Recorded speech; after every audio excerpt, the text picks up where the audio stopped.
আজকে নামাজ পড়ে একদম ভোরে দেখলাম আমার জানালার বাইরে দিয়ে কাক ডাকা বোর। দেখেন আসলেই কিন্তু কাক ডাকা বোর, কাক ডেকেছে আর বোর হয়েছে। আসসালামু আলাইকুম, আমি মিরানা। আজকে আরও একটি নতুন ভিডিও নিয়ে আপনাদের মাঝে হাজির হয়েছি। আশা করছি আপনাদের ভালো লাগবে। যদি একটু ভালো লাগে তাহলে প্লিজ একটা লাইক দিবেন, লাইক দিয়ে ভিডিওটা শুরু করবেন এবং শেষ পর্যন্ত দেখবেন, অনুরোধ রইল। আপনারা নিশ্চয় থাম্বনেল দেখেই বুঝে গিয়েছেন আজকে আমি আমার ছোট বোনের বাসায় যাব মিরপুর।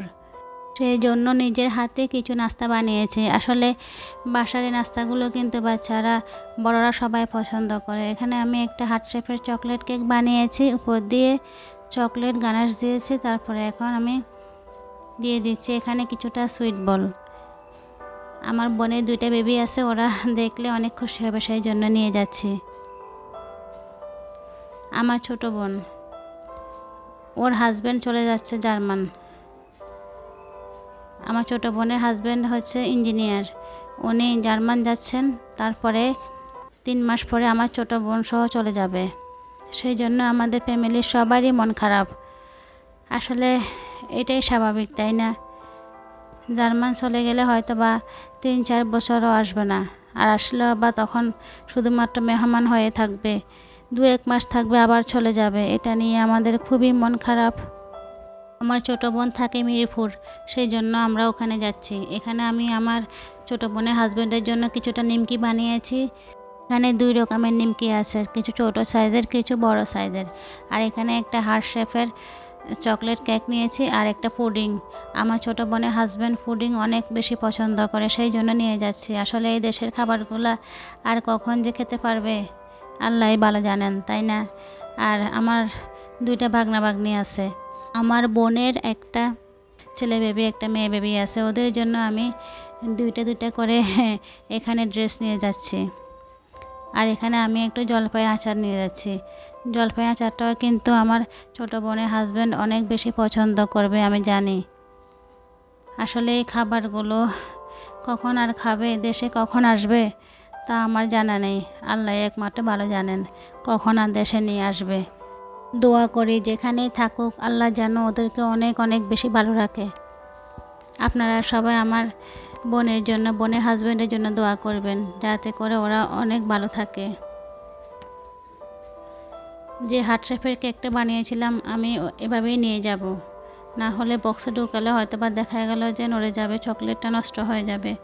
এখন এটার তো কোনো ঢাকনা নেই, এই জন্য আমি উপরে দিয়ে দেখেন ফয়েল পেপার দিয়ে ভালো করে ঢেকে দিয়েছি।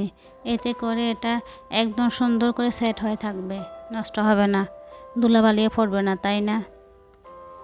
আর পুডিংয়ের মধ্যেও কিন্তু ঢাকনা আছে, আরগুলো আমি বক্সে করে নিয়ে যাব। এখন বোনের খাবারগুলো, ড্রেসগুলো সবগুলো আমি গুছিয়ে নিয়েছি। এখন চলে এলাম রেডি হওয়ার জন্য। আমার মেয়েরা রেডি হয়ে গিয়েছে। রেডি হয়ে যাওয়ার পরে তারপরে আমি রেডি হব। ওরা কিন্তু আগেই রেডি হয়েছে, যেহেতু আমার একটু কাজ ছিল, আমি এগুলো গুছাচ্ছিলাম, সেই জন্য। আসলে এক জায়গায় বের হওয়ার সময় কিন্তু দেখতে হয় চুলা বন্ধ আছে কিনা, ফ্যান বন্ধ আছে কিনা, এবং পানির ট্যাপ বন্ধ আছে কিনা, সব কিছু ঠিকঠাক আছে কিনা, দরজা জানালা বন্ধ আছে কিনা, এগুলো কিন্তু সব দেখতে হয়। এখন এই যে আমিও রেডি হয়ে গেলাম। আমার ছোট মেয়ে আমাকে একটু ভিডিও করে নিচ্ছে। আমরা এখন বেরিয়ে যাচ্ছি। ভিডিওটা দেখতে দেখতে যারা এই পর্যন্ত চলে এসেছেন অথচ একটা লাইক দিতে ভুলে গিয়েছেন, প্লিজ একটা লাইক দিয়ে দেবেন এবং আমার ভিডিওটা কন্টিনিউ করবেন। আর যদি একটু ভালো লেগে থাকে তাহলে প্লিজ শেয়ার করে দিবেন। আসলে বেড়াতে যেতে কার না ভালো লাগে, আমারও কিন্তু ভালো লাগে। তবে বেড়াতে যাওয়ার জন্য কিন্তু 2টা জিনিসের সবচেয়ে বেশি প্রয়োজন। একটা হচ্ছে শক্তি, আর একটা হচ্ছে টাকা পয়সা। টাকা পয়সা থাকলেও কিন্তু শক্তি না থাকলে যাওয়া যায় না। আমার আসলে ঘুরতে যেতে ভালো লাগে, তবে আমি যখন চলে আসি বাসায় আবার ব্যাক করি, তারপরে দেখা গেল আমার পিঠে ব্যথা শুরু হয়ে গেল। আসলে আমি কিন্তু একটু অসুস্থ বলতে আমার মেরুদণ্ডের 3টা হাড় ক্ষয় আছে, সেই জন্য আমি একটু রেস্ট করতে হয়। বেশি দাঁড়িয়ে থাকলে কিন্তু এই যে ব্যথা উঠে যায়, আবার বেশি বসে থাকতেও পারি না। আমি যখন বাইরে থেকে আসি তখন কিন্তু আর তেমন কাজ করতে পারি না, অনেক কষ্ট হয়। সেই জন্য কমই বের হই।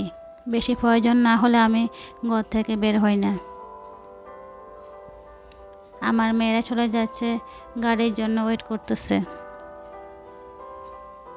আমরা গাড়িতে উঠে গেলাম। দেখেন, এটা আপনাদের সঙ্গে শেয়ার করতেছি। এটা হচ্ছে হাতির ঝিল।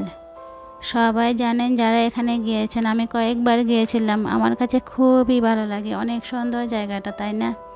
যারা এখনও যাননি তারা ফ্যামিলি নিয়ে একবার ঘুরে আসেন, দেখবেন মনটাই ভালো হয়ে যাবে। প্রাকৃতিক পরিবেশ, আর পানিতে যখন আপনারা নৌকাতে বসবেন, স্পিড বোটে বসবেন, তখন দেখবেন খুবই ভালো লাগবে, মনে হচ্ছে অন্য একটা দেশে চলে এসেছেন। আমার কিন্তু অনেক ভালো লাগে। আমি আবারও যাব ইনশাল্লাহ, আপনাদের সঙ্গে শেয়ার করব।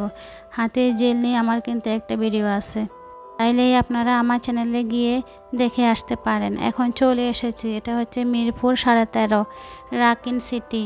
যারা চেনেন তারা তো চেনেন। এখানে সবগুলো বিল্ডিংয়ে একই রকম, একই সাইজের, দেখতে কিন্তু অনেক সুন্দর লাগে। আর পরিবেশটা অনেক সুন্দর, একদম নিরিবিলি পরিবেশ। আমরা এখন আমার বোনের বাসার নিচে, আমরা লিফটের দিকে যাচ্ছি। আজকে কিন্তু এসেছি, মনটা তেমন ভালো নেই, যেহেতু আজকে একজনকে বিদায় দিতে এসেছি। যাই হোক, কি আর করা।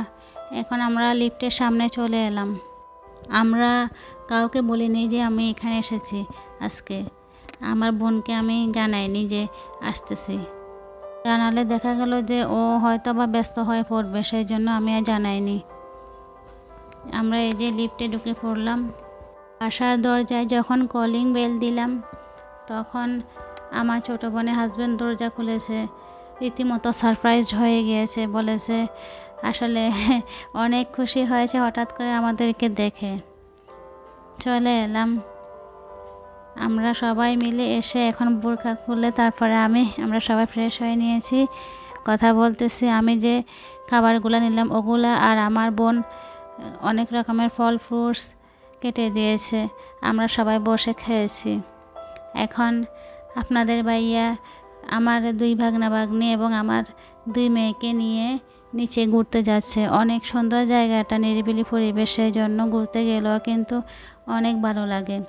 ওদের নিয়ে ঘুরতে চলে গেল, আমি কিন্তু যাইনি, আমি বাসাতেই আছি। এটা হচ্ছে আমার বোনের বাসা। বাসাটা কিন্তু অনেক বড়, থাকার কেউ নেই। আমার বোনের 2টা বেবি আছে, আর ওরা 2 জন, মাত্র 4 জনের জন্য এখানে অনেক বড় বাসা এটা। ওর ব্যালকনিতে কিছুটা গাছ আছে, এই গাছগুলা ও যাওয়ার সময় হয়তো বা কাউকে, আশেপাশের কাউকে গিফট করে যাবে। আর যে বাসার মধ্যে যে ফার্নিচার, অনেক ফার্নিচার, আসলে একটা ফ্যামিলিতে যা থাকে ওর মনে হয় আরও বেশি আছে এর থেকে। বাসাটাও বড় আর জিনিসও অনেক বেশি। এসব ফার্নিচার সবগুলো ও দেশের বাড়িতে পাঠিয়ে দিবে, কারণ ওর হাজব্যান্ডের দেশের বাড়িতে অনেক বড় বাড়ি আছে। এখন আমার ছোটো বোন পিৎজা বানিয়েছে, আমরা সবাই মিলে পিৎজা খেয়েছি। তারপরে ভাবছি চলে আসবো, খাওয়া দাওয়ার কী দরকার, কিন্তু আমার বোন কিছুতেই মানছে না, বলেছে না খেয়ে যেতে হবে। আমি বলেছি আসলে দূরের রাস্তা হয়ে গিয়েছে, অনেক সময় লাগবে, যানজট পড়লে তো আর কথাই নেই, যানজট তো থাকবেই, তাই না? তারপরেও আমার বোন আমাদেরকে রাত 8টার মধ্যে সবগুলো রেডি করে মাশাল্লাহ দিয়ে দিল। আমরা সবাই ডিনার করে তারপরে বের হলাম। বিদায় সব সময় কষ্ট, তাই না? যেন মনে হচ্ছে বুকের ভেতরে একটা কষ্ট, অনেক কষ্ট হচ্ছিল। আসলে আমার বোনের হাজব্যান্ড অনেক বেশি ভালো, মাশাল্লাহ, ভদ্র, নর্ম, শিক্ষিত, মার্জিত, সব দিক দিয়ে মনে হয় 100-এর মধ্যে 100। অনেক অনেক দোয়া রইল যেন অনেক বেশি ভালো থাকে। অনেক কষ্ট হচ্ছিল, তারপরও দেখায়নি কাউকে। যখন বেরিয়ে পড়লাম তখন মনে হচ্ছে কি যেন হারিয়ে ফেলতেছি। আসলে এই বিদায় অনেক কষ্টকর, তাই না? আমরা এখন গাড়ির জন্য দাঁড়িয়ে আছি নিচে। এটা হচ্ছে রাকিন সেন্টারের ভিতরে, এই যে গেটটা দেখেন, রাতের বেলায় সবগুলো আলো জ্বলছে। সব বাড়ি কিন্তু একই রকম, একই সাইজের, একই ডিজাইনের, অনেক ভালো লাগে। আসলে মনে হচ্ছে সৌন্দর্যের এক লীলা খেলা। আমরা গাড়িতে উঠে গেলাম। এখানে যে হিন্দুদের যে পূজা হচ্ছে ওনাদের জন্য এখানে এই যে লাইটিং করা হয়েছে। যারা হিন্দু বলাম্বি আমার ভিডিও দেখেন তাদের জন্য এটা দিলাম। আমার আজকের ভিডিওটি আপনাদের কেমন লেগেছে অবশ্যই কমেন্টস করে জানাবেন। সবাই অনেক ভালো থাকবেন, সুস্থ থাকবেন। আল্লাহ হাফেজ।